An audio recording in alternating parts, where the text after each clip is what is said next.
वो अस्पतालों के बाहर ना लगे, इसके लिए एक बड़ा फैसला लिया गया है। डिटेल्स थोड़ी देर में आपके सामने रखेंगे। इसके अलावा एक और बड़ी खबर, टुलिप गार्डन खुला है, लेकिन अलग अलग जगहों पर पर्यटकों की या सयाहों की तादाद लगातार बढ़ रही है। तो एक बड़ा और अच्छा इंतजाम इस बार सयाहों के लिए, बुजुर्गों के लिए, खासतौर से जो जिस्मानी तौर खास है या फिर दिव्यांग लोग हैं, उन लोगों के लिए इस बार प्रशासन की तरफ से रखा गया है। डिटेल्स थोड़ी देर में आपके सामने रखेंगे। आपको कश्मीर भी लिए चलेंगे, जम्मू भी लिए चलेंगे। और आज पुलवामा हमले को लेकर एक बार फिर से घमासान मचा हुआ है।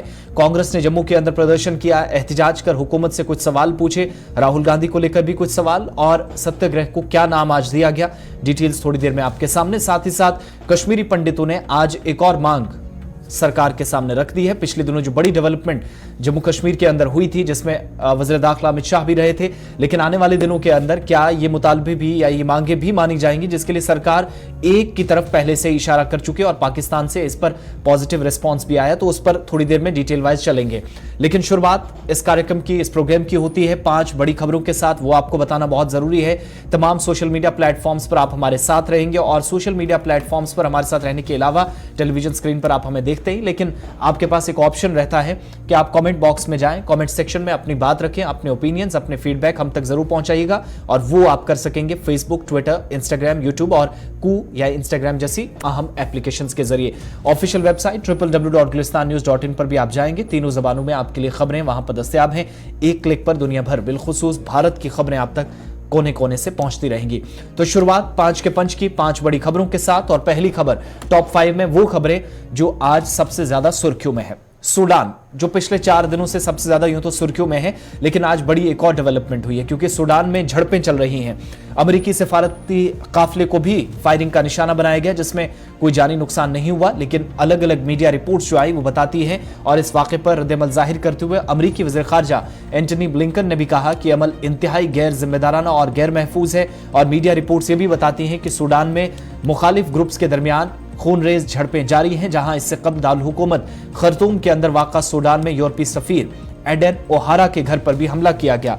आयरिश वज़ीर ख़ारजा ने भी बयान दिया। उन्होंने कहा कि खर्तूम में वाक़ा घर पर होने वाले हमले में यूरोपीय सफीर महफूज है, लेकिन कुछ रिपोर्ट्स ये भी बताती हैं कि सूडान में जारी 3 दिन की लड़ाई में अब तक 198 लोगों की जान जा चुकी है, और सरकारी तौर पर इसकी तस्दीक हो चुकी है, पुष्टि कर दी गई है। 1800 से ज्यादा लोग जख्मी हैं। इधर यूनाइटेड नेशंस भी सामने आया और अक़वाम मुत्तहिदा ने कहा कि खर्तूम सूडान के अंदर फिजाई हमलों में और शेलिंग में भारी असले का इस्तेमाल किया गया है, जबकि फौजी और पार्लिमानी ग्रुप दोनों ने खर्तूम के अहम इलाकों में कब्जों का दावा किया है, और इस वक्त भी दावे किए जा रहे हैं। अक़वाम मुत्तहिदा के खुसूसी नुमाइंदे वॉल्कर परथीस ने आज एक बयान दिया और कहा कि वो नाकाम जंगबंदी और बढ़ती हुई हलाकतों के दरमियान सूडान से अपने कुछ अमले और उनके अहले खाना को निकालेंगे, फौरी तौर पर वापस लाया जाएगा।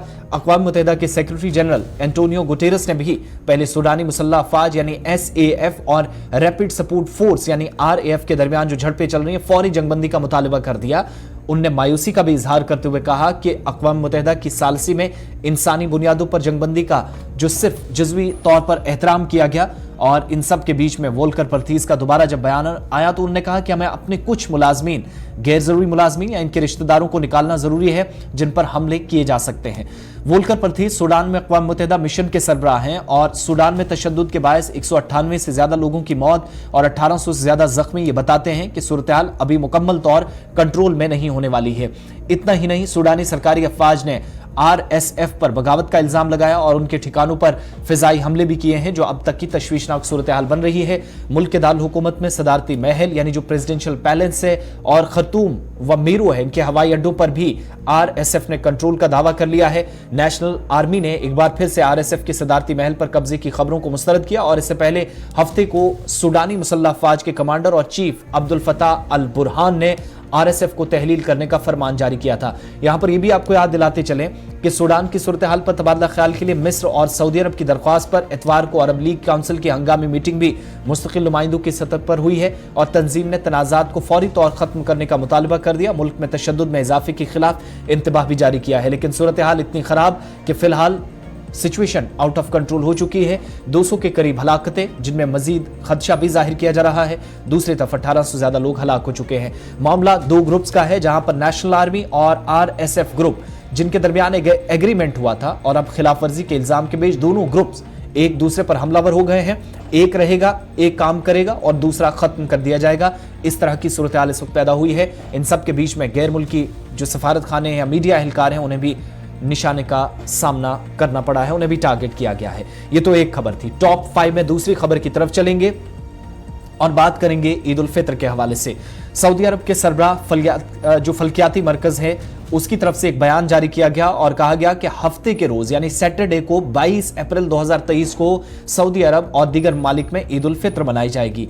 फल्कियाती मरकज के सरबराह के बयान के मुताबिक सऊदी अरब में जुमेरात को ईद का चांद नजर आने का इम्कान बहुत कम है और फल्कियाती मरकज की तरफ से भी कहा गया कि फल्की हिसाब से ईद हफ्ते 22 अप्रैल को होगी, जबकि सऊदी सुप्रीम कोर्ट ने शहरियों से जुमेरात को ईद का चांद देखने की अपील कर दी है। यानी चांद भी देखना है और ज्यादातर जो तवक्कुआत हैं वो 22 तारीख को ही, यानी दीगर हिस्सों की तरह खलीजी ममालिक के साथ सऊदी अरब के अंदर भी 22 हफ्ते के रोज ईद मनाई जाएगी। सऊदी अरब के फल्कियाती मरकज के सरबराह ने यह भी बयान में कहा कि जुमेरात को ईद का चांद पूरे मुल्क में देखा जाएगा, लेकिन इम्कानात काफी कम है। और रियाज से जो बयान जारी हुआ मोहम्मद शौकत की तरफ से, इसमें बताया गया कि फल्की हिसाब से ईद 22 अप्रैल को ही होगी और तातीलात का आगाज 22 अप्रैल से होगा। तो दूसरी जानिब सऊदी सुप्रीम कोर्ट ने शहरियों से भी अपील कर दी है कि वो हुकूमती सतह पर ऐलानात का भी इंतजार करें, लेकिन अपील ये की गई है कि वो अपनी सतह पर भी चांद देखें। और सऊदी अरब के अंदर सुप्रीम कोर्ट ने यह भी कहा कि चांद नजर आने पर करीबी अदालत में शहादत दर्ज कराएं, यानी छोटी छोटी अदालतों से बात सुप्रीम कोर्ट तक पहुंचेगी। शहरी भी जुमेरात के दिन देखेंगे कि चांद नजर आएगा या नहीं, लेकिन इसकी शहादतें अगर मिलती हैं तो ऐसा भी हो सकता है कि जुमे को ईद हो, लेकिन ज्यादातर चांसेस जो है, इम्कानात हैं वो ये हैं कि मौसम तो साफ रहेगा, खुशगवार मौसम में चांद नजर आने के इम्कानात कम है।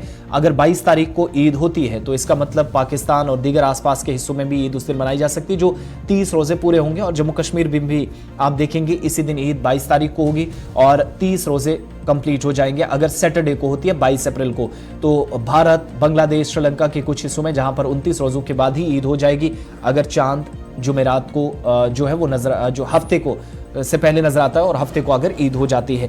बहरहाल सऊदी अरब के अंदर चीजें क्लियर करने की कोशिश हुई है, बयान रियाद से जारी हुआ है।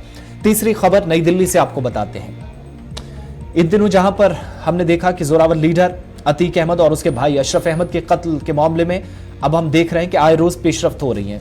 कुछ पर्चियां, कुछ स्क्रिप्ट सामने आ रही हैं जो बताती हैं कि किस तरीके से वसूली का धंधा दोनों भाइयों की तरफ से चलाया जाता रहा। लेकिन ये जो कत्ल का मामला है सुप्रीम कोर्ट में अब पहुंच गया है और सुप्रीम कोर्ट भी यानी अदालत उज़्मा भी इस केस में समाअत के लिए तैयार हो गई है। रिपोर्ट के मुताबिक कत्ल की जांच के लिए आजादाना कमेटी तश्कील देने के लिए दायर की गई अर्जी पर सुप्रीम कोर्ट की तरफ से 24 अप्रैल को समाअत की जाएगी। यानी अब हम देखेंगे कि पीर के रोज 24 अप्रैल 2023 को समाअत की जाएगी। इसके अलावा उत्तर प्रदेश में 2017 से लेकर अब तक कुल जो एनकाउंटर्स हुए हैं उनकी जांच की मांग पर भी अदालत उज़्मा की तरफ से समाअत की जाएगी। सुप्रीम कोर्ट में अर्जी वकील विशाल तिवारी ने दायर की है, जिसमें मुतालबा किया गया है कि सुप्रीम कोर्ट के साबिक जज की सरबराही में एक आजाद माहिर कमेटी तश्कील दी जाए जो अतीक अहमद और उसके भाई की पुलिस की मौजूदगी में किए गए कत्ल की तहकीकात करे। इसके अलावा 2017 से अब तक पुलिस की तरफ से कुल मिलाकर 183 एनकाउंटर्स उत्तर प्रदेश में किए गए हैं, उनकी तहकीकात का भी मुतालबा किया गया और अदालत से दरख्वास्त की गई है कि वो सुप्रीम कोर्ट आज के वक्त में खुद नोटिस लेकर हुकूमत को आला सतही तहकीकात और गैर जानिबदाराना तहकीकात के लिए ऑर्डर्स भी जारी करे।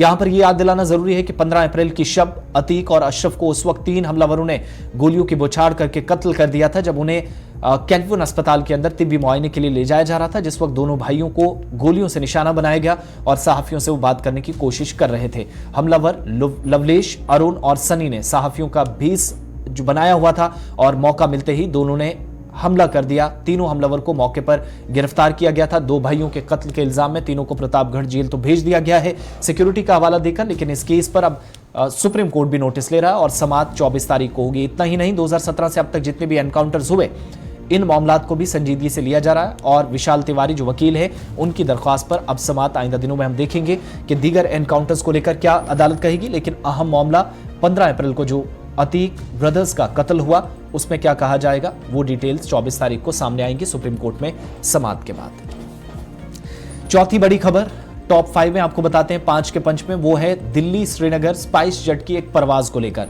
और आईजीआई हवाई अड्डे पर कॉकपिट में गलत इंतबाह की वजह से यह परवाज वापस आई। दरअसल एक ऐसी वार्निंग आई जिससे यह पता चला कि शायद कुछ न कुछ गड़बड़ है। एयरलाइन ने एक बयान जारी किया कि 18 अप्रैल को स्पाइस जेट B737 हवाई जहाज operating flight SG-8373 Delhi Srinagar bond flight थी जो वापस दिल्ली आई क्योंकि कॉकपिट में AFT कार्गो फायर लाइट रोशन हुई, जिससे पता चला शायद ये वार्निंग थी। स्पाइस जेट के मुताबिक कप्तान के इकदामात पर रोशनी बुझ गई, यानी फौरी तौर पर उन्होंने इसके लिए कोशिश की और किसी तरीके से शोर शराबा ना हो उन्होंने यहां पर काम तो निपटा दिया। लेकिन बताया गया कि लैंडिंग से पहले तमाम ऑपरेशनल पैरामीटर्स को नॉर्मल देखा गया, बाद में कप्तान के इकदामात से रोशनी बुझ गई और इसके बाद AFT कार्गो के खुलने पर आग या धुएं की कोई अलामत नहीं मिली और इब्तदाई तशखीस की बुनियाद पर इंतबाह को गलत पाया गया। बयान जो स्पाइस जेट ने जारी किया उसमें यह भी बताया कि तैयारा बाहिफाजत उतर गया, मुसाफिरों को मामूल के मुताबिक उतारा गया, किसी तरह का कोई नुकसान नहीं हुआ है। ताहम जरा ये भी बताते हैं कि स्पाइस जेट की दिल्ली से श्रीनगर जाने वाली जो परवाज थी इसके लिए मुकम्मल हंगामी हालत का ऐलान कर दिया गया, जिसमें 140 मुसाफिर सवार थे जो श्रीनगर जा रहे थे। स्पाइस जेट जो कि दिल्ली श्रीनगर फ्लाइट SG-8373 के लिए फ्लाइट IGI हवाई अड्डे पर बहिफाजत उतरी, किसी तरह का नुकसान नहीं हुआ, तैयारा वापस IGI एयरपोर्ट पर खड़ा कर दिया गया। लेकिन सबसे अहम बात थी जिस पर सबकी तवज्जो थी कि शायद इमरजेंसी लैंडिंग की हो, मगर इस तरह से कोई खबर जो है उसकी तस्दीक स्पाइस जेट की तरफ से नहीं की गई है। ये जरूर है कि कॉकपिट के अंदर एक लाइट होती है जो इशारा इस तरफ करती है कि कुछ हंगामी सूरत हाल जो है वो परवाज के अंदर होने वाली है। तो ऐसा बिल्कुल भी नहीं था, ना कोई धुआं था, ना आग की कोई इतला थी। जो पहले अफवाहें थी उस पर वजाहती बयान जारी करके असल मामला क्या था ये बताया गया और क्यों श्रीनगर जाने वाली परवाज वापस दिल्ली एयरपोर्ट से कुछ मिनट्स बाद वापस दिल्ली IGI एयरपोर्ट पर उतरी। बहरहाल किसी तरह का कोई नुकसान नहीं हुआ। ये अब से थोड़ी देर पहले बड़ी डेवलपमेंट हुई, बयान भी स्पाइस जेट की तरफ से जारी कर दिया गया। पांचवी और अहम खबर जो कि टॉप 5 में है वो है भारतीय कोपहमा बिलजीत कौर को लेकर, जो माउंट अनारपोना के अंदर कैंप 4 की चोटी से लापता हो गई थी। उनका पता अब चल गया है और वो जिंदा है। दरअसल ये माउंटेनियरिंग में कई सालों से काम कर रही हैं, मॉनिटरिंग करती हैं और एक मुनज़्ज़म तरीके से मुख्तलिफ हिस्सों के अंदर, चाहे वो ऊंची पहाड़ियों की बात हो, चाहे वो नेपाल भारत के सरहदी पहाड़ियों की बात हो या फिर इसके अलावा पाकिस्तान के साथ टकराने वाले जो सरहदी बेल्ट के ऊपर पहाड़ हैं वहां पर भी अपना नाम कई बरता रिकॉर्ड्स में दर्ज करा चुकी हैं। लेकिन तलाशी टीम ने शुरू की थी। बिलजीत कौर जो कि लापता हो गई थी, जो माउंटेनियर हैं और उन्होंने दुनिया के 10वीं बुलंद तरीन चोटी को बगैर किसी इजाफी ऑक्सीजन के सर कर लिया। तस्वीरें भी उनकी तरफ से कुछ शेयर की गई थी। लेकिन हाई कैंप पर हवाई जहाज से ले जाने की तैयारी बताया जाता है कि अब बिलजीत कौर को ले जाए कोशिश की जा रही है और शिरपा के मुताबिक फिजाई जो तलाशी टीम थी, जो रेस्क्यू करने वाली टीम थी, बिलजीत को कैंप 4 की तरफ अकेले उतरते देखा गया, जहां से पता चला रिकॉर्ड होल्डर भारतीय खातून कोपहमा बिलजीत चोटी की जो 10वीं ऊंची चोटी पर अकेली रह गई थी और निचले हिस्से की तरफ जाते हुए देखा गया था।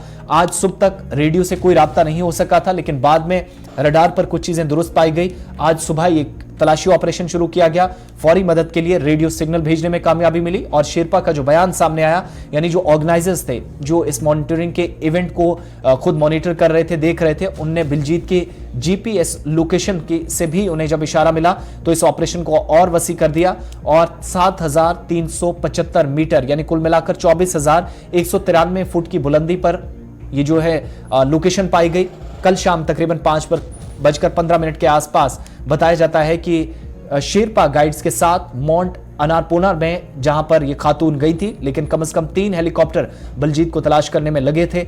अभी तक कोई पता नहीं चला था। अब अच्छी खबर यह है कि शुमाली आइलैंड से 10 बार एवरेस्ट कोपहमा नवलहिना की लाश को निकालने की कोशिशें जारी हैं, लेकिन दूसरी तरफ भारत का नाम रोशन करने वाली और एक 10वीं बुलंद तरीन चोटी पर जाने वाली, वहां से लापता होने वाली बिलजीत कौर, जिनका पता चल गया है। और कैंप में कई लोग जो आखिरी सांसें ले लेते हैं। ये तो खुशनसीबी है कि 6,000 मीटर से गहरी खाई में गिरने के बाद, इससे पहले हमने देखा था कि मालो नाम का एक जो माउंटेनियर था वो लापता हो गया था और उसी तरीके से अंदाजा लगाया जाता था कि शायद अनुराग मालो जो राजस्थान के कशगढ़ का रहने वाला था, शायद वैसी सूरत हाल यहां पर भी हो और लोगों ने उम्मीदें भी छोड़ दी थी। लेकिन जिन लोगों ने ऑपरेशन चलाया उनने जिम्मेदारी के साथ काम किया और माउंटेनियर या कोपहमा बिलजीत कौर को तलाश कर लिया गया है। वो जिंदा है, इसकी भी तस्दीक कर दी गई है। ये 5 बड़ी खबरें थी जो सबसे ज्यादा सुर्खियों में, सबसे ज्यादा आप देख रहे हैं, पढ़ रहे हैं, या जिन पर सबसे ज्यादा रिएक्ट कर रहे हैं। आप खबरों की शुरुआत करेंगे 5 के पंच में और पहली खबर आपको बताएंगे कि जम्मू कश्मीर के अंदर स्वास्थ्य विभाग या महकमा सेहत की तरफ से एक बड़ा फैसला लिया गया है और जम्मू कश्मीर के अंदर स्कैन और शेयर ओपीडी पंजीकरण या जो रजिस्ट्रेशन का अमल था वो शुरू कर दिया गया है। ये एक बड़ी सुविधा, बड़ी एक फैसिलिटी उन तमाम लोगों के लिए जब तक मुख्तलिफ अस्पतालों के बाहर आपको लंबी कतारों में खड़े होते नजर आते थे। क्यूआर कोड पर मबनी ये रैपिड ओपीडी रजिस्ट्रेशन जो है वो आने वाले दिनों में होगी और विभाग ने 5 जो अलग अलग हॉस्पिटल्स हैं, 5 बड़े इदारे हैं, उनमें ऑलरेडी ये काम शुरू कर दिया है और एक सीनियर ऑफिशियल की तरफ से इसकी कंफर्मेशन भी कर दी गई है। सेहत की देखभाल करने वाले 5 इदारों में स्कैन और शेयर ओपीडी रजिस्ट्रेशन की सहूलत शुरू की गई है। आइंदा हफ्तों के अंदर यह भी कहा जा रहा है कि देखभाल की जो सहूलियात है या अलग अलग हॉस्पिटल्स हैं, इदारे हैं, इस सहूलियात को मजीद बेहतर बनाया जाएगा और क्यूआर कोड पर मबनी ये फैसिलिटी होगी और फोकस इस बात पर है कि अस्पतालों के बाहर मरीजों और तीमारदारों की जो लंबी कतारें लगा करती हैं उससे निजात पाई जाए। कौन से बड़े इदारे हैं जहां पर यह फैसिलिटी शुरू की गई है और इसका असल मकसद क्या है और मतलब क्या है, ये जानने के लिए श्रीनगर चलते हैं। कश्मीर ब्यूरो चीफ हिलाल हंजूरी हमारे साथ ज्वाइन किए हैं। हिलाल, बहुत शुक्रिया ज्वाइन करने के लिए। ये जो आज जानकारी दी जा रही है हेल्थ अथॉरिटीज की तरफ से कि 5 अलग अलग जगहों पर यह फैसिलिटी शुरू कर दी गई है, क्या इसका मतलब होगा ये जो जम्मू कश्मीर के अंदर स्कैन और शेयर ओपीडी रजिस्ट्रेशन की फैसिलिटी होगी और क्या इसकी खुसूसियात हैं, डिपार्टमेंट की तरफ से ऑफिशियली क्या कंफर्म किया गया है?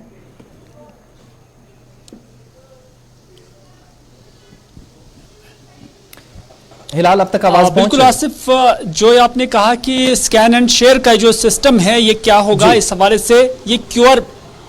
जी बिल्कुल, जी कंटिन्यू करें।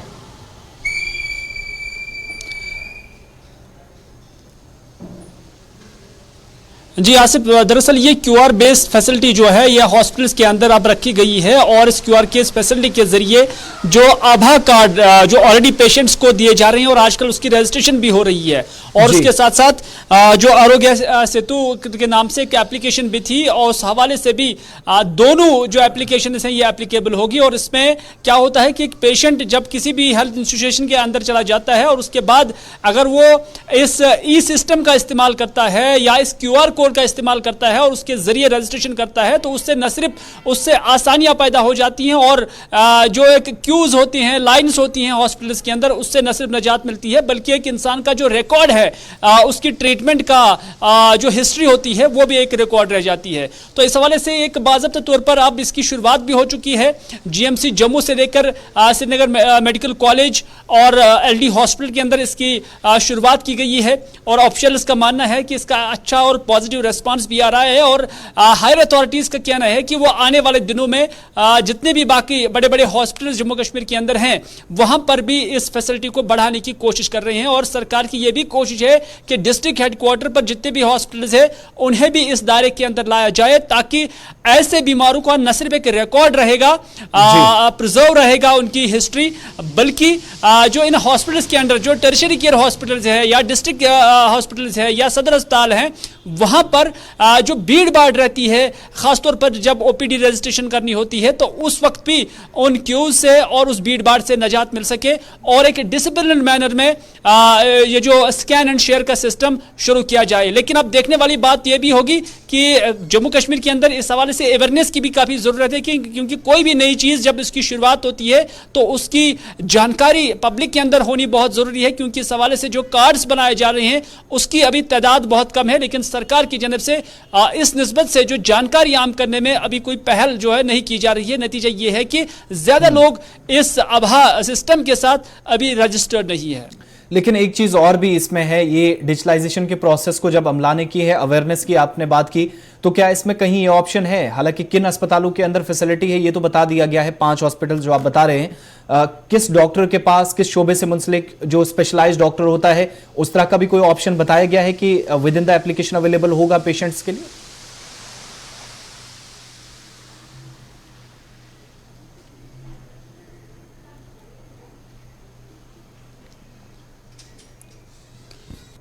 फिर से सवाल करें क्योंकि आपकी आवाज नहीं आ रही है साहब। एक तो ये कहा गया हिलाल कि जो आप रसाई आपकी आसान हो हॉस्पिटल्स तक, डॉक्टर्स तक, वो तो ठीक है, समझ में आती है। 5 हॉस्पिटल्स का आपने नाम लिया, लेकिन इदारे के अंदर किसी स्पेशलाइज्ड डॉक्टर के पास जाना हो, किस शोबे से मुंसलिक किसी शख्स के पास जाना हो या स्पेशलाइज्ड डॉक्टर्स के पास, तो क्या वो कैटेगरीज भी मेंशन होंगी डिजिटलाइजेशन के इस प्रोसेस में? कोई इस तरह की बात की गई है इसके अंदर?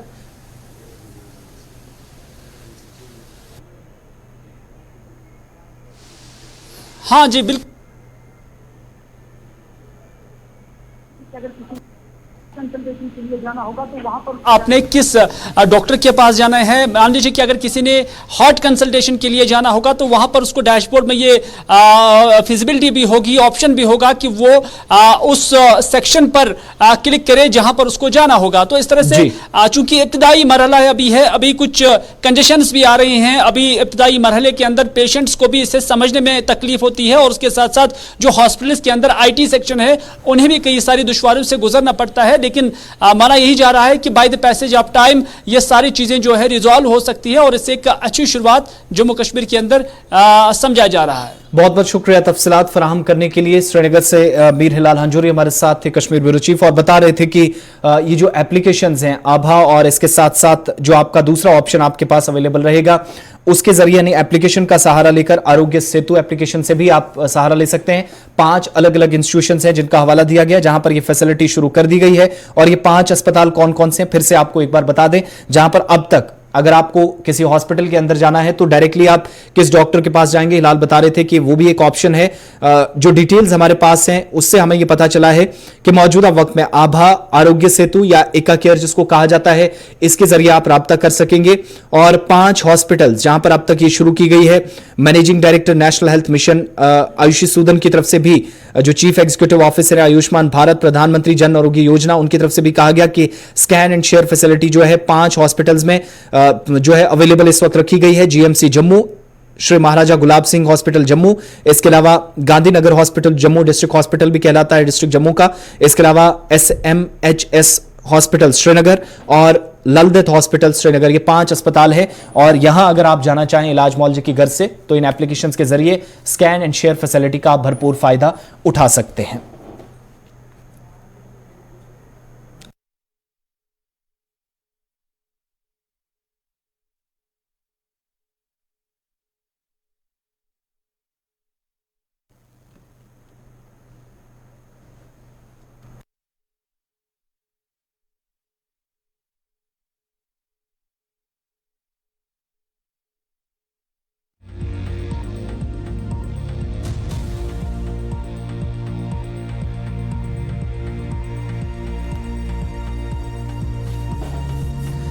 चलिए बात जम्मू कश्मीर की हो रही है तो एक और बड़ी खबर आपको बताते हैं। इन दिनों जम्मू कश्मीर के अंदर सयाहों की अच्छी खासी तादाद मौजूद है और श्रीनगर के ट्यूलिप गार्डन पर सबकी नजरें हैं, जहां पर लगातार हम देख रहे हैं कि टूरिस्ट की तादाद बढ़ रही है।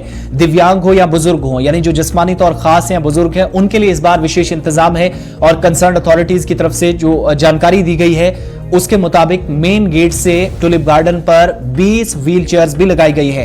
अब तक 3.5 लाख के आसपास पर्यटक या जो सयाह है वो टूलिप गार्डन के नजारों से लुत्फानंदोज हो चुके हैं। जम्मू के बाद, श्रीनगर के बाद जम्मू के अंदर भी, जहां उधमपुर और रामबन के बीच वाले इलाके में हमने देखा कि पिछले दिनों टूलिप गार्डन खोला गया, वहां पर भी मखसूस इंतजाम आपको नजर आएंगे। लेकिन श्रीनगर की तस्वीरें जहां पर पिछले हम अब तक आपको बता रहे हैं कि 15 मार्च या 19 मार्च के बाद से लगातार कोशिशें की जा रही थी इसको खोलने की, और 19 मार्च को जब ऑफिशियली खोला गया तो तब से अब तक 3.5 लाख के आसपास सयाह वादी कश्मीर के इस खूबसूरत मकाम का रुख कर चुके हैं, जिनमें मकामी भी है, गैर मकामी भी है, बड़ी तादाद है। लेकिन इंदिरा गांधी टूलिप गार्डन कश्मीर में झीले डल के किनारे पर एशिया का सबसे बड़ा टूलिप गार्डन है। जिस्मानी तौर जो खास अफराद हैं, माजूर हैं या मुअम्मर लोग हैं या जो बुजुर्ग हैं, उनके लिए व्हील चेयर्स जो मुफ्त सर्विस इस बार है वो फराहम करने की बात भी कही जा रही है। सीधा श्रीनगर चलते हैं, हमारे साथ हमारे नुमाइंदे फैसल रियाज है, लगातार टूलिप गार्डन की खबरों पर नजर रखी है और जो जमीनी हकायक हैं वो बेहतर तरीके से बता सकते हैं। बहुत शुक्रिया ज्वाइन करने के लिए फैसल। क्या डिटेल्स आपके पास हैं और ये जो दावा किया जा रहा है कि इस बार एक अलग फैसिलिटी है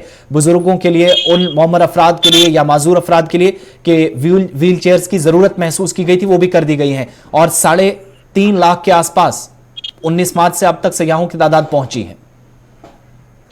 देखिए, बिल्कुल आसिफ, आपने बिल्कुल सही आदाद-ओ-शुमार सामने रखे हैं कि करीबन 3.5 लाख के करीब वहां पे टूरिस्ट आए हैं, जिसमें फॉरेनर की तादाद भी है, या जो नेशनल लेवल के हमारे टूरिस्ट है वो भी आए हैं। उसके साथ साथ जो लोकल तादाद है उसमें काफी ज्यादा जो है वो भी रमजान की वजह से उसमें काफी ज्यादा फर्क भी पड़ी थी लोकल टूरिस्ट में, लोकल विजिटर्स पे।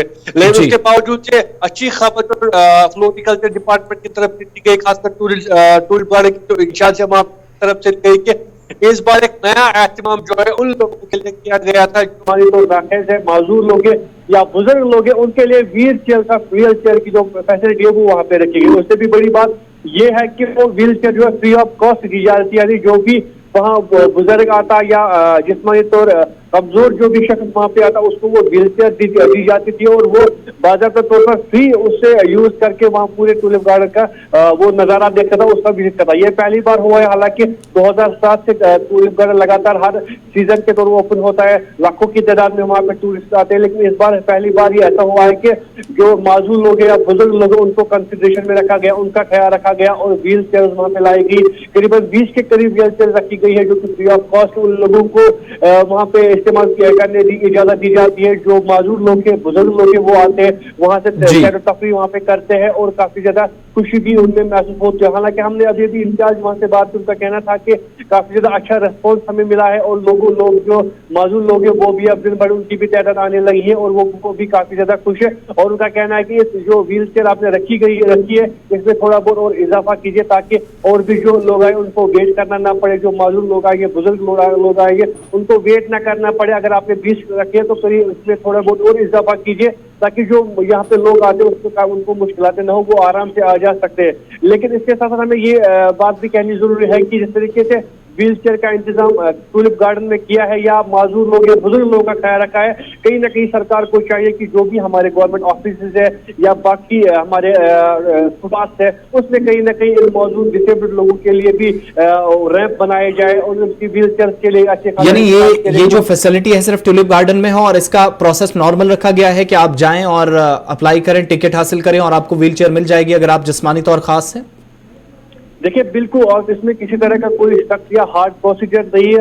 आम तरीके से जितने सारे टूरिस्ट आते हैं टिकट कलेक्ट करते हैं, उसके बाद वो अंदर जाते हैं, उनको बाज़ाब्ता तौर पर वहाँ पे जो मौजूद होगा वो बाज़ाब्ता तौर पर उसको वहाँ पे व्हील चेयर मिलेगी और वो अच्छे तरीके से फिर सारे टूलिप गार्डन का वो नज़ारा देख सकता है। और ये खाली मौजूद लोगों के लिए, अगर कोई बुजुर्ग लोग भी है, अगर कोई बुजुर्ग है वो टूलिप गार्डन आ रहा है और घूम फिरने में उनको दिक्कत आ रही है तो उसको भी ये व्हील चेयर दी जाएगी, वो आराम से पूरे टूलिप गार्डन का जो है वो नज़ारा देख कर वहाँ की खूबसूरती का वो लुत्फ उठा सकते। अभी कुछ ही दिन बचे हैं, अब कुछ दिनों बाद टूलिप गार्डन के बंद भी होने वाला है, लेकिन कोशिश लगातार फ्लोरिकल्चर डिपार्टमेंट की रही, इस साल भी वो यही रही कि ज्यादा से ज्यादा टूरिस्ट आए और तादाद अच्छी खासी हो। बहुत बहुत शुक्रिया फैसल श्रीनगर से वक्त देने के लिए और बताने के लिए कि फ्लोरिकल्चर महकमे की तरफ से जो इकदाम किए गए हैं उनमें एक खास कदम इस बार है और वो है जिस्मानी तौर खास अफराद या जो दिव्यांग है, विकलांग है और टूलिप गार्डन के अंदर कामकाज, फैसिलिटी, खूबसूरती, जिसके लिए वज़ीर-ए-आज़म नरेंद्र मोदी भी पिछले दिनों ट्विटर के जरिए तस्वीर शेयर करके तारीफ कर चुके हैं और श्रीनगर एडमिनिस्ट्रेशन की भी तारीफ उन्होंने की थी कि किस तरीके से मेंटेनेंस का काम बेहतर है।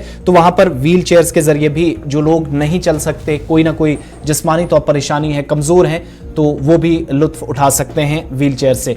आगे बढ़ते हैं, एक और खबर आपको बताते हैं, जम्मू का रुख करते हैं। जम्मू के अंदर एहतजाजों का, प्रदर्शनों का दौर आज भी चलता रहा और जम्मू ने कांग्रेस की तरफ से जम्मू के अंदर आज जोरदार प्रदर्शन किया गया। सरकार के खिलाफ विरोध प्रदर्शन हुआ, सत्याग्रह जो कई दिनों से चल रहा था, लेकिन पुलवामा हमले पर सरकार से तीखे सवाल आज पूछे गए। राम माधव के खिलाफ जांच की मांग, क्योंकि सत्यपाल मलिक का जो बयान था उसको लेकर सरकार को घेरने की कोशिश कांग्रेस पार्टी की तरफ से आज की गई और पार्टी के वरिष्ठ नेता, जिनमें पार्टी के अध्यक्ष वकार रसूल वानी के साथ साथ उपाध्यक्ष और बाकी तमाम वरिष्ठ नेता जो जम्मू के अंदर काफी एक्टिव पिछले दिनों से नजर आ रही है, प्रदर्शन लगातार की जा रहे हैं।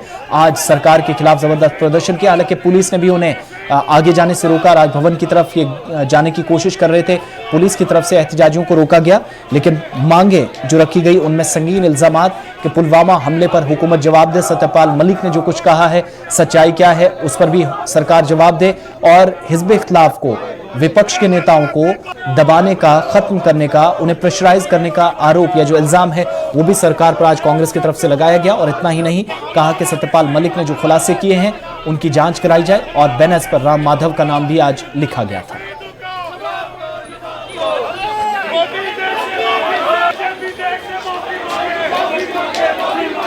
बीजेपी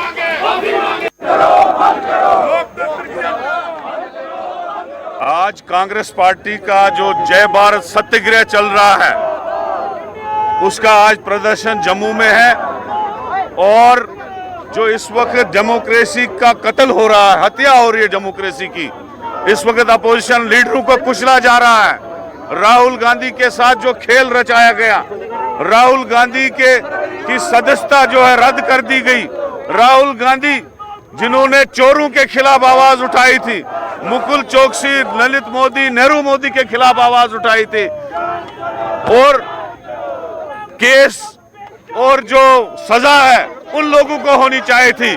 सजा अपोजिशन लीडर को होती है जो चोरों के खिलाफ आवाज उठाता है। दूसरी बात यह है जो सत्यपाल मलिक खुलासा कर रहा है, आज कह रहा है कि अगर हमने देश के जवानों को, सीआरपीएफ के लोगों को पुलवामा के टाइम जब वो बम वहां पे स्फोट हुआ, वहां पे जो सानिया हुआ, अगर उस टाइम हमने जहाज दिए होते तो ऐसा नहीं हुआ होता। आज हमारे जवान 44 जवान शहीद नहीं हुए होते।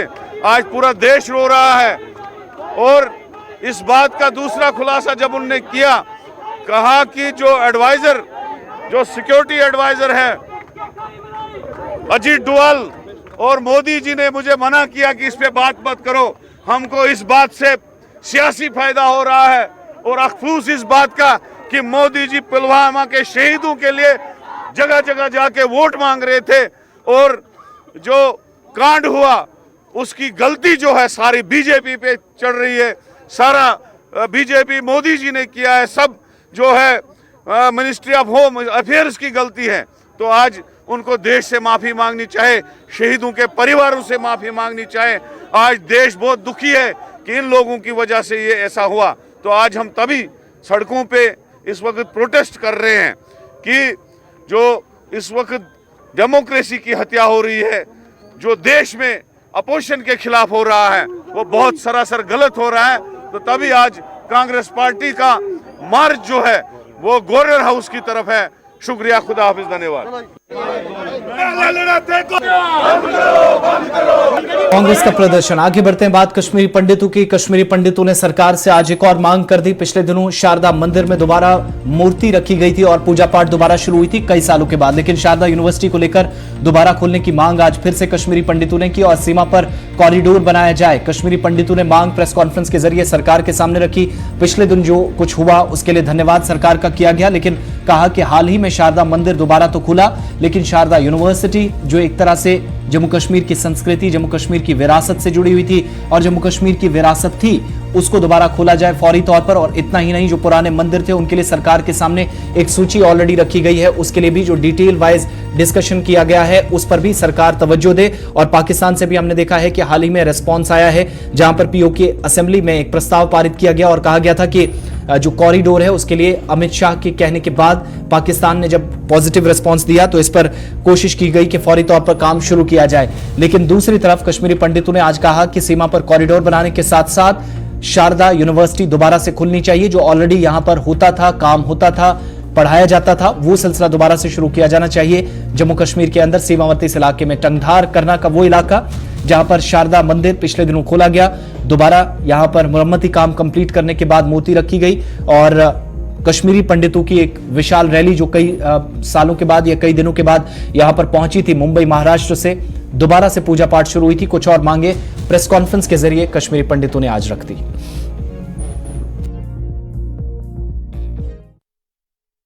1-2 महीने पहले बहुत बड़ी एक हिस्टोरिकल डेवलपमेंट हो गई कि पहली बार शारदा के देवी का एक मंदिर टीटवाल में बन गया। पूरे भारत में बहुत ही बड़ा उत्साह है इस बात का और आप सबको और पूरे देशवासियों को इसके लिए बहुत बहुत बधाई। कश्मीर को शारदा की भूमि बोलते हैं और पाक ऑक्युपाइड कश्मीर में जो शारदा का मंदिर है, हम चाहते हैं, कश्मीरी हिंदू और भारत के सारे नागरिक चाहते हैं कि वहाँ पर एक कॉरिडोर बने ताकि हम शारदा माता का दर्शन करें। कश्मीर में शारदा की जो हम बोलते हैं कि जैसे टक्सला नालंदा की यूनिवर्सिटी थी, वैसे ही शारदा की यूनिवर्सिटी थी। शारदा देवी जो है वो ज्ञान की देवी है और कश्मीर जो है वो ज्ञान का सागर है। कश्मीर में ये हज़ारों सालों से चल रहा है। जम्मू की भूमि को बोलते थे कि ये जम्मू मंदिरों वाला शहर था, लेकिन 1000 साल पहले जब फॉरेनर्स कश्मीर में नहीं आए थे, कश्मीर मंदिरों का शहर था। कलाम अपनी राज तरंगनी में लिखते हैं कि कश्मीर में 10,000 मंदिर थे। कश्मीर मंडल में जो एक साइड से कश्मीर पीओके जो इस वक्त है, डोडा, पुंछ, राजौरी, ये जो सारा इलाका था, इसमें 10,000 से भी ज़्यादा मंदिर थे। और आज हमारे पास, जब हम 1990 में कश्मीर से जब हम निकाले गए, तो उस टाइम एक्टिव टेम्पल जो थे कश्मीर में वो 1500 के लगभग थे, और उसमें से 450 मंदिरों को जलाया गया, डिस्ट्रॉय किया गया। और हम पिछले कई सालों से सरकार से एक अपील कर रहे हैं कि हमने एक मंदिरों की टेम्पल बिल बनाई। चलिए सीधा आपको कश्मीर लिए चलते हैं, जहां पर 18 और 19 यानी आज और कल श्रीनगर लेह हाईवे को बंद रखा गया था। भूस्खलन के बाद हिमस्खलन भी हो रहा था, लेकिन ये ताजा तस्वीरें आपके सामने सोनामर्ग की है, जहां पर एक्सक्लूसिव विजुअल्स बताते हैं कि सोनामर्ग के अंदर एक और एवलांच आया है। बर्फानी तोदा यहां पर गिरने का सिलसिला लगातार जारी है। ऊपर जो ग्लेशियर है या बर्फ है वो पिघल रही है और निचले हिस्सों में पानी बढ़ भी रहा है। एक्सक्लूसिव विजुअल्स आपके सामने, सोनामर्ग, गांदरबल का ऊपर वाला हिस्सा, और गुलिस्तान न्यूज पर सबसे पहले तस्वीरें आप देख रहे हैं सोनामर्ग के इस इलाके की। हालांकि यही सिचुएशन कल से बन रही थी, इसलिए हिमस्खलन की जो घटनाएं हैं बैक टू बैक 2 हुई। पहले दिन 6 ट्रक इसकी जद में आए जोजिला के आसपास, और उसके बाद अगले दिन मीनामर्ग में 2 और ट्रक इसकी जद में आए। तो उस सारी सूरत हाल को देखते हुए एडमिनिस्ट्रेशन की तरफ से आज और कल हाईवे को बंद रखा गया है, लेकिन ताज़ा तस्वीरें बताती हैं कि हालात किसी भी वक्त खराब हो सकते हैं। रिस्की रास्ता एक तरह से अभी भी बना है, क्योंकि मौसम बेहतर है, थोड़ी बहुत बर्फ भी बीच में हो रही है बालाई इलाकों के अंदर, ऊपरी इलाकों में, लेकिन पहाड़ी क्षेत्र में बर्फबारी के साथ साथ जैसे जैसे मौसम साफ होता है, बर्फ ज़्यादा पिघलना शुरू होती है, जब खिली धूप होती है, तो ये हालात फिर से बन रही हैं। सोनामर्ग की तस्वीरें आपके सामने। सीधा आपको गांदरबल लिए चलते हैं, गुलिस्तान न्यूज़ के संवाददाता सलीम वानी हमारे साथ हैं। सलीम, एग्जैक्टली क्या ये सोनामर्ग की तस्वीरें हैं, और एक तरह से ये माने कि अभी भी श्रीनगर और जो लेह को कनेक्ट करने वाला इंपॉर्टेंट हाईवे आज और कल तो बंद है, लेकिन रास्ता अभी भी रिस्की है, जो तस्वीरें बता रही हैं? देखो आसिफ, अगर सोनमर्ग रोड की श्रीनगर लेह राजमार्ग की बात करेंगे तो कल ही एसएसपी ट्रैफिक रूलर ने ये एडवाइजरी निकाली थी कि 2 दिन पहले जो एवलांच आई थी शैतान नाले के पास, वहां पे जो ट्रक्स फंसे थे, 5 ट्रक्स जो उसके लपेट में आए थे, जहां से ड्राइवरों को करगिल पुलिस ने बाल बाल वहां से बचाया। तो उसके बाद जो कल का दिन था, दोबारा वहां पे एवलांच आई थी, उसमें भी 2 ट्रक्स फंसे थे, और उस टाइम भी करगिल पुलिस ने रेस्क्यू किया था, और दोनों जो ड्राइवर थे उनको वहां से जिंदा निकाला था। और पूरी तरह से अभी तक वो जो ट्रक्स है, कई ट्रकों को वहां से निकाला गया है, और अभी कई ट्रकें वहां पे दब के ही रहे हैं। लेकिन आज जो अभी तो आपने एक्सक्लूसिव तस्वीरें, ये जो हंग वाला पोर्शन है सोनमर्ग, जो श्रीनगर सोनमर्ग हाईवे है, ये हंग वाला पोर्शन हमेशा सुर्खियों में रहता है कि एवलांच यहाँ पे आते रहते हैं। जो आज वाली जो एवलांच है, ये जो अभी 1 घंटा पहले या आधा घंटा पहले आई है, जो इसने जो दरियाई सिंध है उसको हिट किया था, लिटिल बिट उसको ब्लॉक भी किया था। लेकिन अगर कहा जाए तो जो हंग वाला पोर्शन है, इस टाइम भी काफी बर्फबारी है ऊपर ग्लेशियर पे, तो इस टाइम ख्याल रखा गया। ऑलरेडी एवलांच पे वार्निंग भी दी गई है, और आज 2 दिन का टाइम मांगा था बीआरओ ने। 18 और 19 जो जोजिला का जो रोड है उसको डबल वे करने के लिए, जहाँ पे खतरा था, क्योंकि जो 2 दिन पहले जो गाड़ियों को लपेट में लिया था एवलांच से, अभी सिंगल वे ट्रैफिक रोड बनाया गया है। तो बीआरओ ने 2 दिन के लिए टाइम मांगा था कि हम वहां पे ट्रैफिक जो आम तरफ थे दो वे के लिए बनाएंगे। इसीलिए 18 और 19 को ट्रैफिक डिपार्टमेंट ने ये फैसला लिया था बीआरओ को से मिलकर कि 18 और 19 को श्रीनगर लेह राजमार्ग में कोई भी ट्रैफिक मूवमेंट नहीं होगी, इसलिए ट्रैफिक को बंद किया गया था। अभी जो आज जो एवलांच आई थी, ये हंग के करीब जो छोटी पोटी एवलांच आई थी, मतलब एवलांच ही आई थी, लेकिन अभी तक है कि अभी आहिस्ता आहिस्ता इसको जो बर्फ स्टार्ट हुआ है गिरना, जो दरियाई सिंध में ना, हो सकता है खुदा न करे जब ये एवलांच पूरी तरह से आते हैं तो पूरी तरह से ये जो दरियाई सिंध होता है ये भी ब्लॉक हो सकता है, क्योंकि सुर्खियों में ये भी सदियों से जैसे हंग में जब भी कोई एवलांच आता है तो जरूर वो एवलांच दरियाई सिंध को हिट करती है, और पूरी तरह से दरियाई सिंध को ब्लॉक भी कर सकती है। और ये जो आज एवलांच है, ये आज की है, और आज दिन में ही एवलांच आई थी वहां। बहुत बहुत शुक्रिया डिटेल्स देने के लिए। एवलांच की ताज़ा तस्वीरें हालांकि ये जो थोड़ा थोड़ा और छोटा, बहुत छोटा आपको नजर आ रहा होगा, लेकिन अभी भी ये पता चलता है कि रास्ता रिस्की है। और जिस तरीके से सलीम बता रहे थे, अगर ये जो करीब वाला दरिया है जिसमें सारी बर्फ गिर रही है पिघलकर, या अगर इसको जोरदार तरीके से हिट करती है तो मुश्किलात हाईवे के किनारों पर और निचले इलाकों में भी बढ़ सकती हैं। जिस तरह पानी का भाव भी अगर रुके या फ्लो ज़्यादा हो तो बर्फ़ की वजह से होगा भी, और अगर एकदम से हिट करता है तो परेशानियां और भी बढ़ सकती हैं। बहरहाल आज और कल श्रीनगर लेह हाईवे बंद है, परसों दोबारा से खोला जाएगा, लेकिन हालात को देखते हुए एडमिनिस्ट्रेशन अगला फैसला लेगी। 5 के पंच में मेरे साथ इतना ही। गुलिस्तान न्यूज़ पर खबरों का सिलसिला आगे भी जारी रहेगा। वक्त छोटे से ब्रेक का, ब्रेक के उस पार देखिए ग्राउंड रिपोर्ट।